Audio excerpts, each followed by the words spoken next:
নমস্কার বন্ধুরা, all time one M এই ইউটিউব চ্যানেলে জানাই স্বাগতম।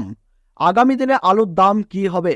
আগামী দিনে আলুর দাম নিয়ে চিন্তিত বাংলা থেকে পাঞ্জাব, উত্তরপ্রদেশ থেকে গুজরাটের আলু ব্যবসায়ী, আলু চাষি ও হিমঘর মালিকেরা।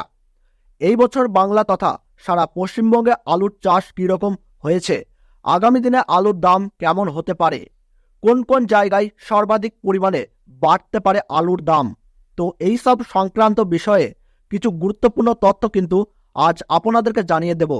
তো অবশ্যই ভিডিওটি মনোযোগ সহকারে শেষ পর্যন্ত দেখতে থাকুন। আশা করি আপনি এই ভিডিওটি দেখলে উপকৃত হবেন, আর আপনাদের আশেপাশের বন্ধু ও আত্মীয় স্বজনদের কাছে এই ভিডিওটি কিন্তু অবশ্যই প্রচুর পরিমাণে শেয়ার করবেন, যাতে করে তারাও যেন উপকৃত হয়। এবং ভিডিওটিতে ছোট্ট একটি লাইক দিয়ে উৎসাহিত করবেন, আর আমাদের সকলের প্রিয় অল টাইম ওয়ান এম এই ইউটিউব চ্যানেলটি সাবস্ক্রাইব করে পাশে থাকবেন। এই বছর আলুর দাম কেমন হবে তা নিয়ে পুরোপুরি নির্ভর করছে আলুর ফলন ও আলুর চাহিদার উপর। সেই ক্ষেত্রে শুধু বাংলার ফলন দেখলেই হবে না, সারা ভারতবর্ষের ফলন কেমন হয় সেটা দেখতে হবে। কারণ সারা বছর যেই পরিমাণ আলুর প্রয়োজন হয় তার তুলনায় আলুর ফলন যদি কম হয়, সেক্ষেত্রে কিন্তু ভালো দাম পাওয়া যায়। অর্থাৎ চাহিদা তুলনায় যোগান কম থাকলে কিন্তু দাম উঁচুতে উঠতে থাকে, যেমন 2020 সালে ছিল। আর চাহিদার তুলনায় যোগান বেশি থাকলে দাম কিন্তু কমে যায়, ঠিক যেমনটা 2021 সালে হয়েছিল। মনে রাখবেন, আমাদের ভারতবর্ষের মধ্যে সবথেকে বেশি আলু কিন্তু উৎপাদন হয় উত্তরপ্রদেশে। আলু উৎপাদনের দ্বিতীয় স্থানে রয়েছে আমাদের পশ্চিমবঙ্গ।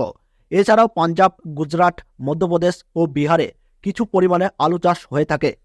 ভারতের বিভিন্ন রাজ্যে যেখানে আলুর উৎপাদন হয় না, সেই সমস্ত রাজ্যের বাজারগুলিতে আলু বিক্রির ক্ষেত্রে আলু উৎপাদনকারী রাজ্যে একটা প্রতিযোগিতা চলতে থাকে।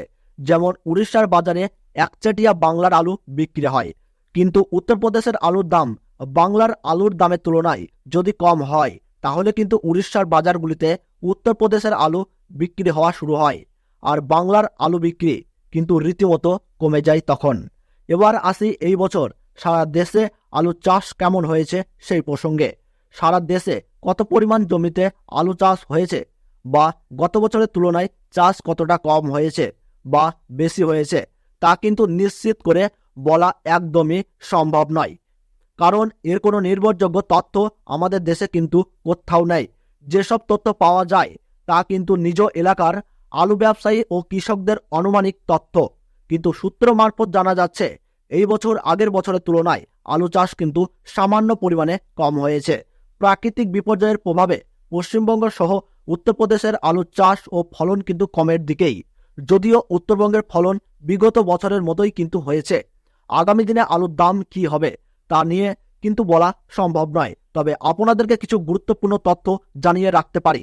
যেমন উত্তরপ্রদেশ ও পশ্চিমবঙ্গের দক্ষিণবঙ্গের প্রায় প্রত্যেকটি জেলাতেই এই বছর কিন্তু আলুর ফলন অনেকটাই কম, এবং উত্তরবঙ্গ থেকে এবছর 35 লক্ষ মেট্রিক টন আলু সরাসরি বাংলাদেশ সরকার নিয়ে নিচ্ছে।